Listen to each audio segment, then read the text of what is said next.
Welcome back to the Ages YouTube channel. I'm glad you're here. In today's video, as promised, we're going to go over the foundational skincare routine that anyone in their 20s should implement.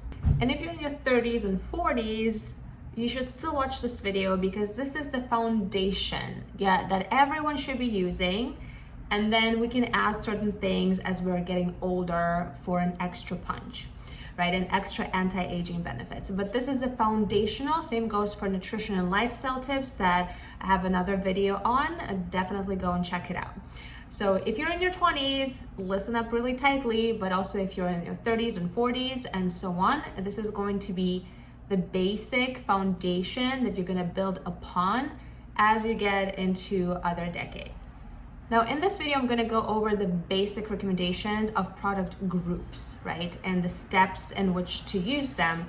I'm not gonna go over specific product recommendations or those products for different types of skin, right? Because I'm not a dermatologist, I know a lot about this, but also the video is gonna be super long. And my main focus for this channel is diet and lifestyle, inside out beauty, although skincare is absolutely a cherry on top. So what I'm gonna do is I'm going to link videos of an amazing dermatologist that I love and follow, and she's super funny, Dr. Shereen Idriss. She's going to cover the specifics about each product group, right? So that you can go and watch them and see what product recommendations she gives, and also for different skin types. So I'm gonna give you kind of an overview.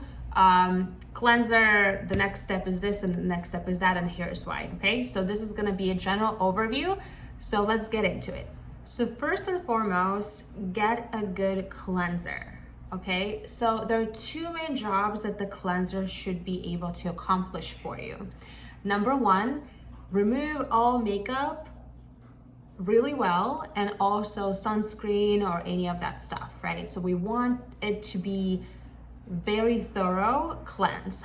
However, number two, it also needs to not strip your skin of too much moisture or its oils, right? So it should not be too drying. So those are the two main things. And never waste too much money on cleansers. There's no need for that.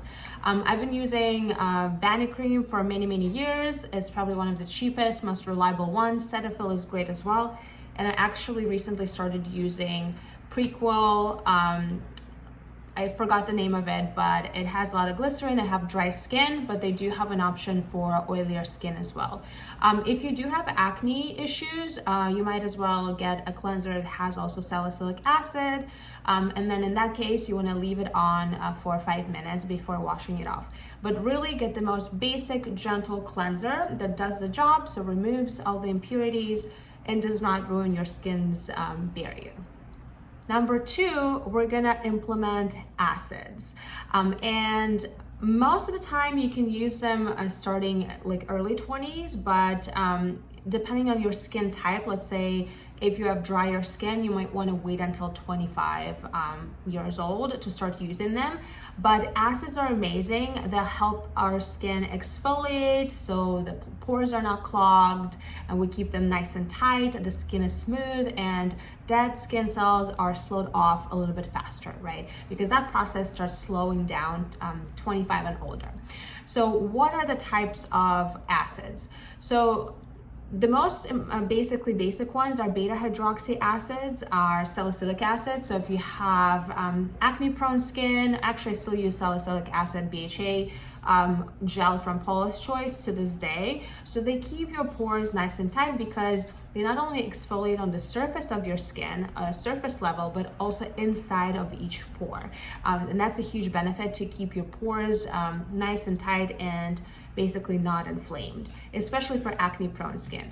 And BHA you can use both at night and in the morning as well.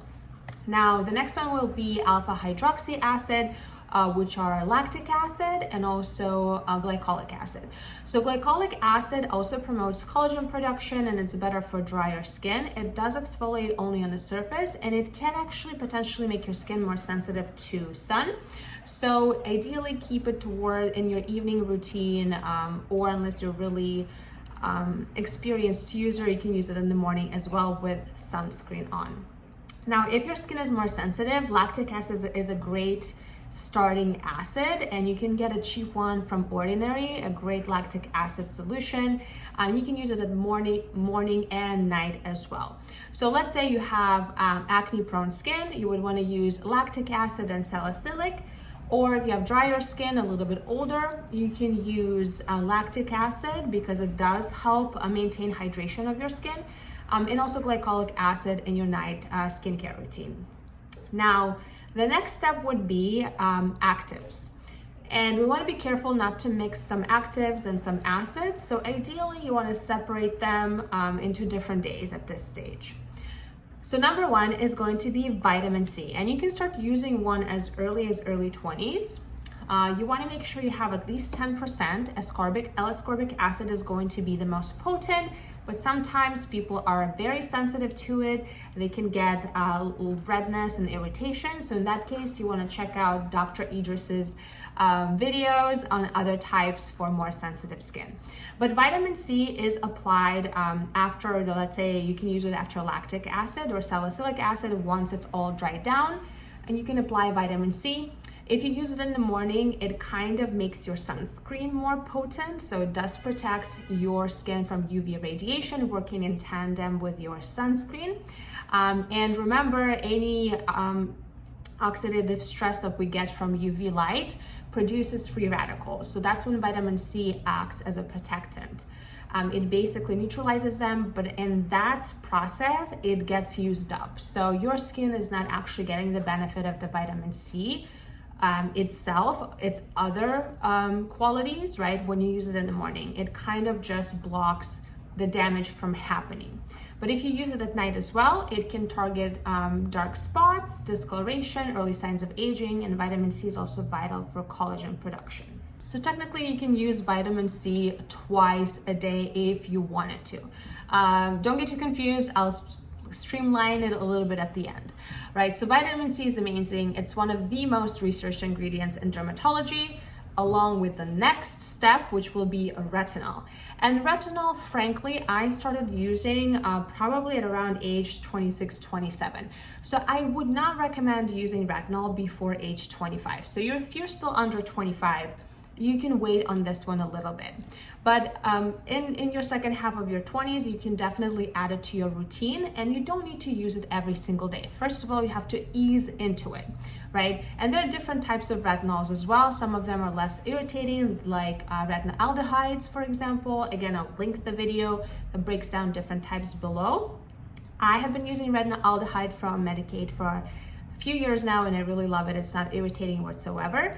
But if you're in your, let's say 25 to 30, you can start using retinol or retinoid, right? Any type, retinaldehyde or whatever works best for you. Maybe only twice or 3 times a week. There's no need to do it every single day yet. Yes, our collagen production starts to slow down after age of 25. So we do need to start working on some help for it, but you still don't need to go full blown every single day. Right, so retinol we're only going to use at night because it makes your skin really sensitive to the sun, so we don't want any risk of irritation or sunburn. Night routine only. And then of course a moisturizer is going to be your next step. Now everyone's skin is different and everyone is going to need different types of moisturizers. If you're more oily, you want to make sure to go with lighter gel type ones, and I, for example, have really dry skin, so I go for the thickest ones possible, and sometimes also slap on Aquaphor on top of that for an occlusive. So it really depends. Again, links for Dr. Idriss's videos below. You can check out which ones are out there. One little tip, do not waste your money on moisturizers. There's really no need for you to buy $80, $50, $100 moisturizer, right? You want the one that really locks in the moisture and has barrier protective properties. So it's going to support your barrier function.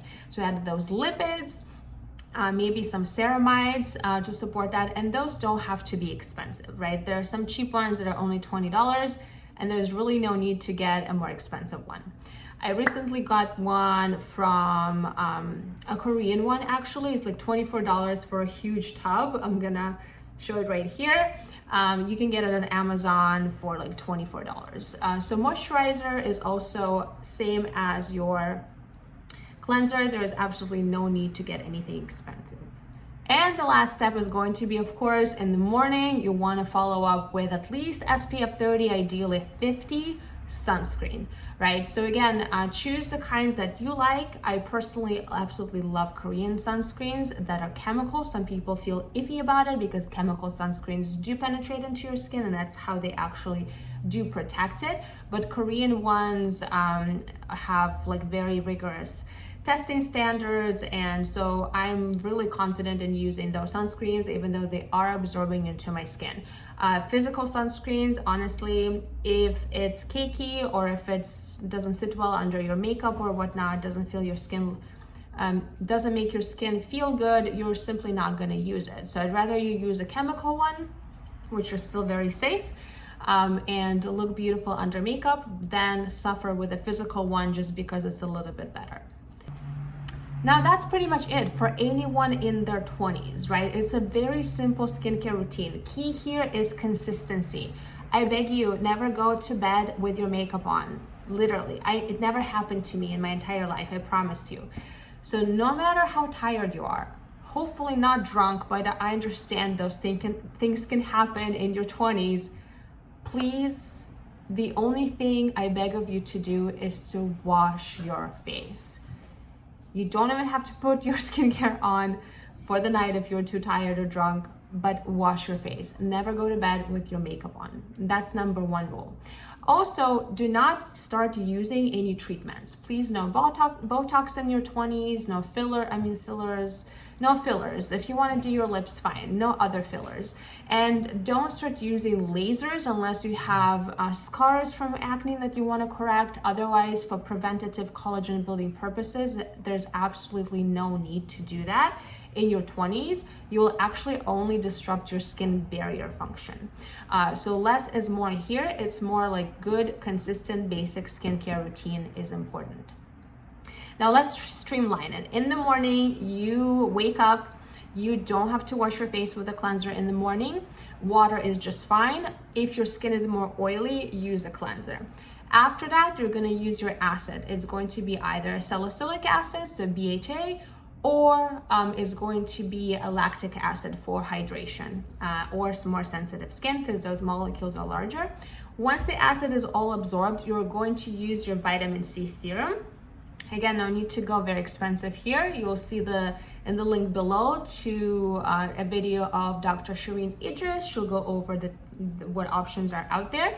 And after vitamin C, once it's absorbed, you're gonna put on your moisturizer and sunscreen, and you're good to go. Now at night, you're gonna wash your face thoroughly. By the way, I didn't mention this, but double cleansing could be good if you use a lot of makeup or heavy sunscreens. But at least, let's say we just use one cleanser. You're gonna wash off your makeup thoroughly. Then you're gonna use, if you're under 25, again, you can use salicylic acid, or you can also use lactic acid, or you can just do that once a day. No need to do it again at night. If you're after 25, you can add on glycolic acid at night. And then after that, on an alternative day, so don't use it with acids because it might be too harsh, you are going to use a retinoid once you're age 26, 27 and older, right? So don't use it before age 25. There is no need for that. And then you're gonna put your moisturizer on, and that's pretty much it. The basic skincare routine is what I have been doing since actually started using skincare when I was 11, okay? That was my first skincare, was a cucumber toner. But I established a routine that I stuck to, right? And in my early 20s, actually, when I was 22 or 23, I read this book. It's called You Don't Need Plastic Surgery. So this is what I was interested in my early 20s. You don't need to get this book, I got you. So basically that's where I learned first how to build my skincare routine, and they were still talking about the same stuff that still works to this day, right? So stick to the basics, do it every single day, and your skin will thank you in 10, 20 plus years from now. Now, if you're in your 30s and 40s and so on, this is still a foundational skincare routine that you should be using. I will just add additional things that you can add to your routine to make it even more efficient and helpful in later decades, and other videos that I'm going to release on skincare and lifestyle and nutrition in your 30s and 40s. So watch out for those. And that's it for today. I'll see you in the next one. Oh, by the way, I forgot to mention, I just released my free masterclass on detoxification for glowing skin. So this channel is mainly focusing on beauty from inside out, and detoxification is an extremely important aspect of our overall health and our skin health. If detoxification is not working or supported properly, we get all sorts of skin issues, from acne to melasma to eczema and psoriasis and premature wrinkles and saggy skin. So you definitely want to make sure that that is taken care of. The masterclass is free. It's about 40 minutes of jam-packed information and knowledge. Hopefully you'll learn something new, and it'll be very helpful for you to discern how to support your own detoxification on a daily basis. And also I talk about common detoxification myths that people absolutely waste money on, like infrared sauna and also green juice cleanses. So you will know exactly what not to do and what is a scam or a gimmick that you should not be wasting money on. So definitely check it out. I'll put the link below. I'll see you there. Bye.